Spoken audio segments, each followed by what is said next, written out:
3টে YouTube channel একসাথে hack হয়ে গেল। বন্ধুদের সাথে সম্পর্কে ভাঙন ধরল, স্বাস্থ্যের অবনতি হতে শুরু করলো। কথাগুলো শুনতে হয়তো সিনেমার ডায়লগের মতো লাগছে, কিন্তু বিশ্বাস করুন, আমার জীবনে এমন এক কঠিন সময় এসেছিল যখন এই 3টে লাইনই ছিল আমার বাস্তব।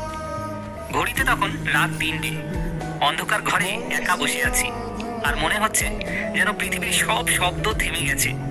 শুধু বুকের ভেতর একটা ধুক ধুক শব্দ, যা জানান দিচ্ছে যে আমি এখনো বেঁচে আছি, শ্বাস নিচ্ছি। যদি কখনো আপনার জীবনেও এমন একটা সময় এসে থাকে যখন সবকিছু এলোমেলো মনে হচ্ছে, যখন মনে হচ্ছে আপনি একাই লড়াই করছেন, তাহলে আজকের এই ভিডিওটা আপনার জন্যই। কারণ এই 4টে কথাই আমাকে সেই গভীর অন্ধকার থেকে আলোর পথে টেনে এনেছিল। আর আজও যখন জীবনে ছোটখাটো বাঁকে এসে থমকে যায়, আমি এই কথাগুলোই মনে করি। এগুলো শুধু কথার কথা নয়, এগুলো আমার জীবনের অভিজ্ঞতা থেকে শেখা কিছু অমূল্য পাঠ। প্রথম কথা, বর্তমানকে স্বীকার করা শক্ত কিন্তু অপরিহার্য।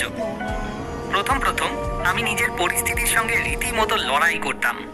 মনের ভেতর একটা জেদ চেপে থাকতো, না, বন্ধুদের সাথে সম্পর্ক আবার ঠিক করে তুলতেই হবে, অথবা ওরা একদিন ঠিক আমাকে ভুল বোঝা বন্ধ করবে। এই অস্বীকার করার প্রবণতা আমাকে আরো বেশি কষ্ট দিত। আমি যেন একটা অদৃশ্য দেওয়ালের সঙ্গে ধাক্কা খাচ্ছিলাম বারবার। যতক্ষণ আমি মেনে নিচ্ছিলাম যে আমি এই মুহূর্তে ঠিক কোথায় দাঁড়িয়ে আছি, ততক্ষণ পর্যন্ত কোনো নতুন রাস্তা আমার চোখে পড়ছিল না। একটা দীর্ঘ সময় আমি কেবলই অতীত আঁকড়ে ধরেছিলাম আর ভবিষ্যতের কাল্পনিক ছবি বুনছিলাম, কিন্তু বাস্তবকে মেনে নেওয়ার সাহস আমার ছিল না।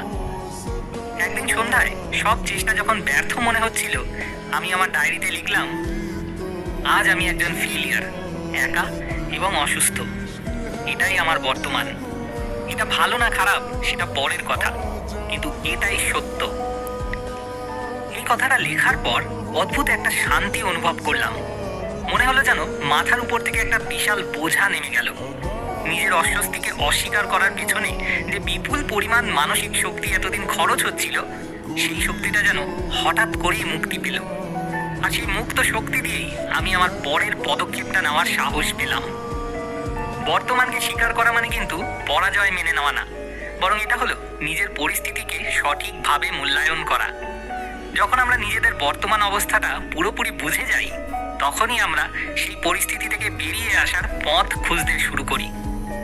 অন্ধকার রাতের পরই যেমন সুন্দর সকাল আসে, ঠিক তেমনই খারাপ সময়ও চিরস্থায়ী নয়। কিন্তু সেই সকাল দেখতে হলে রাতের অন্ধকারকে আগে স্বীকার করতে হবে। অস্বীকার করলে অন্ধকারটা আরো গভীর মনে হবে, আর সেখান থেকে বেরিয়ে আসার পথও আরো ঝাপসা হয়ে যাবে। তাই বর্তমানকে মেনে নেওয়াটা কঠিন হলেও ভবিষ্যতের জন্য এটা অপরিহার্য। এটা একটা নতুন শুরুর প্রথম ধাপ। দ্বিতীয় কথা, মনোবল হারালে পরাজয় নিশ্চিত। আমার মায়ের মুখে একটা কথা প্রায়ই শুনতাম, বনের বাঘে যত না খায় তার চেয়ে বেশি খায় মনের বাঘে। কথাটা শুনতে বেশ হাস্যকর লাগলেও এর গভীর অর্থটা কিন্তু খুব সহজ। যখন আমাদের মনোবল একদম তলানিতে গিয়ে থাকে, তখন আমাদের সামনে আসা ভালো সুযোগগুলোকেও আমরা দেখতে পাই না। মনের ভেতর একটা নেতিবাচক ভাবনা বাসা বাঁধে, আমার দ্বারা কিছুই হবে না, অথবা আমি আর পারবো না। এই ধরনের চিন্তাগুলো আমাদের ভেতরের শক্তিকে পুরোপুরি নিস্তেজ করে দেয়। তখন ছোটখাটো কাজগুলোও পাহাড়ের মতো কঠিন মনে হয়। এই কঠিন সময়ে নিজের মনোবল ধরে রাখাটা কিন্তু খুবই জরুরি। তাই আমি প্রতিদিন সকালে ছোট ছোট কিছু কাজ করতাম, যেগুলো আমার সম্পূর্ণ নিয়ন্ত্রণে ছিল। যেমন আগের দিন রাতে তামার গ্লাসে রাখা 1 গ্লাস জল খাওয়া, যোগা করা, বা হয়তো নিজের কাজের টেবিলটা পরিষ্কার করা। শুনতে হয়তো সামান্য মনে হচ্ছে, কিন্তু এগুলো ছিল আমার জন্য মাইক্রো ভিক্টরি বা ছোট ছোট জয়। এই ছোট ছোট জয়গুলো দিনের শেষে আমার মনোবলের খাতায় জমা হতো।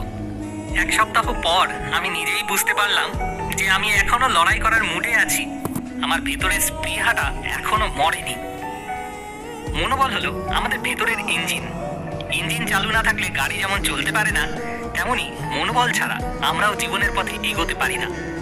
খারাপ সময়ে হতাশ না হয়ে নিজের মনকে শক্তিশালী করে রাখা এবং ইতিবাচক চিন্তা করাটা খুব জরুরি। মনোবল আমাদের আত্মবিশ্বাস ফিরিয়ে আনে, আর সেই আত্মবিশ্বাসই আমাদের নতুন করে পথ চলতে সাহায্য করে। তাই যতই কঠিন পরিস্থিতি আসুক না কেন, নিজের উপর বিশ্বাস হারাবেন না। ছোট ছোট লক্ষ্য স্থির করুন, সেগুলো পূরণ করার চেষ্টা করুন। দেখবেন এই ছোট ছোট পদক্ষেপগুলোই আপনাকে বড় সাফল্যের দিকে নিয়ে যাবে। তৃতীয় কথা, সমস্যা এড়ানো নয়, মুখোমুখি হওয়া। যখন ডাক্তার আমাকে বললেন, আপনার তো এত কম বয়সেই সুগার আর কোলেস্টেরল দেখা যাচ্ছে, তখন আমি ডাক্তারখানায় বসে ভাবছিলাম, ইস, যদি এই সব সমস্যাগুলো থেকে পালিয়ে যেতে পারতাম। আমার মন চাইছিল সবকিছু ছেড়ে ছুড়ে দূরে কোথাও চলে যেতে, কিন্তু আমি জানতাম পালালে কি হবে, সমস্যাটা তো আমার পিছু ছাড়বে না, বরং সেটা আরো বড় হয়ে আমার উপর চেপে বসবে। সমস্যা থেকে মুখ ফিরিয়ে রাখাটা একটা সাময়িক সমাধান হতে পারে, কিন্তু এটা আসলে সমস্যাকে আরো জটিল করে তোলে। তাই আমি প্রশ্নটা পাল্টে ফেললাম, ভাবলাম আজ আমি কোন একটা ছোট পদক্ষেপ নিতে পারি যাতে আমার স্বাস্থ্যটা আরো খারাপ না হয়। উত্তরটা ছিল সহজ, প্রতিদিন মাত্র 30 মিনিট হাঁটা। প্রথম দিকে 5 মিনিট হাঁটাও আমার জন্য অসম্ভব কঠিন মনে হতো। শরীর সায় দিত না, মন বলতো থাক না, আজ কাল থেকে শুরু করি।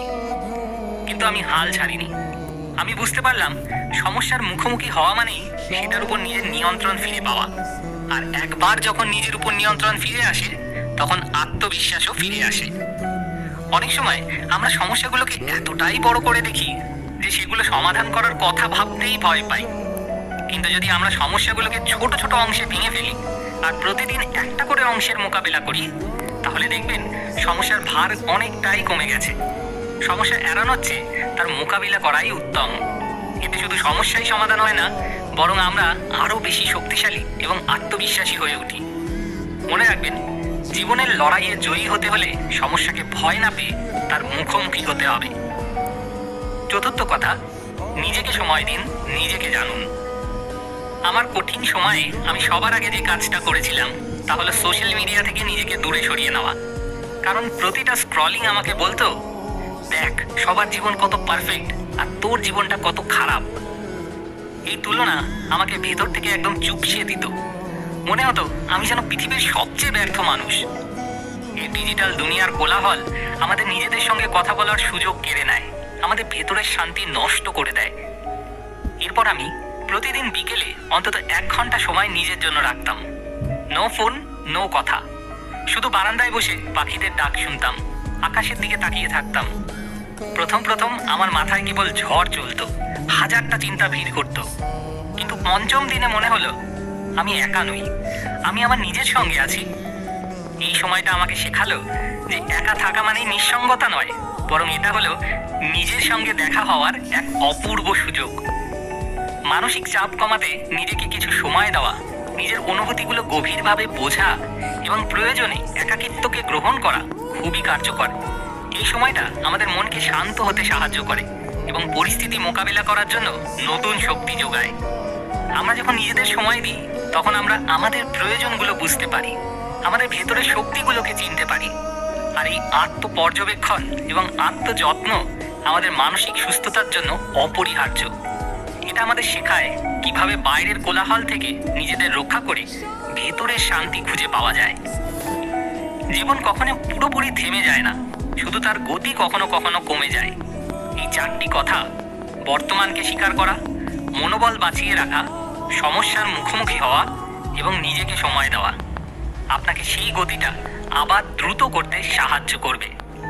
মনে রাখবেন, ঘুরে দাঁড়ানোর নামই জীবন। খারাপ সময় চিরস্থায়ী নয়, বরং তা জীবনের এক গুরুত্বপূর্ণ শিক্ষা এবং শক্তি বৃদ্ধির সুযোগ। যতক্ষণ আপনি বেঁচে আছেন, ততক্ষণ আপনার গল্পটা শেষ হয়নি। জীবনের যে কোনো মুহূর্তে, যে কোনো খারাপ পরিস্থিতিতে আপনি ঘুরে দাঁড়াতে পারেন। নতুন এক অধ্যায় শুরু হতে পারে ঠিক পরের পৃষ্ঠা থেকেই। আপনার ভেতরের শক্তিকে বিশ্বাস করুন আর এই 4টি কথাকে পাথেয় করে এগিয়ে চলুন। জীবন আপনাকে নতুন করে পথ দেখাবেই। এই 4টি কথার মধ্যে কোনটি আজ আপনার জন্য সবচেয়ে বেশি জরুরি মনে হচ্ছে? কমেন্টে 1 নম্বর লিখুন যদি প্রথমটা, 2 নম্বর লিখুন যদি দ্বিতীয়টা। এভাবে আমি সবগুলো কমেন্ট পড়ি, কারণ আমি বিশ্বাস করি আপনার একটা ছোট্ট মন্তব্য হয়তো অন্য কারো জীবনে একটা বড় পরিবর্তন আনতে পারে। কেউ হয়তো আপনার সংখ্যাটা দেখে নিজের সমস্যাটাও শেয়ার করার সাহস পাবে। আর যদি মনে হয় এই ভিডিওটা আপনার কোনো বন্ধুর কাজে লাগতে পারে, তাহলে দেরি না করে এখনই শেয়ার করে দিন। কে জানে, হয়তো সেই বন্ধুটা আজ অব্দি ঠিক এই ভিডিওটারই অপেক্ষায় ছিল। চলুন আমরা সবাই মিলে একে অপরের পাশে দাঁড়াই। নমস্কার।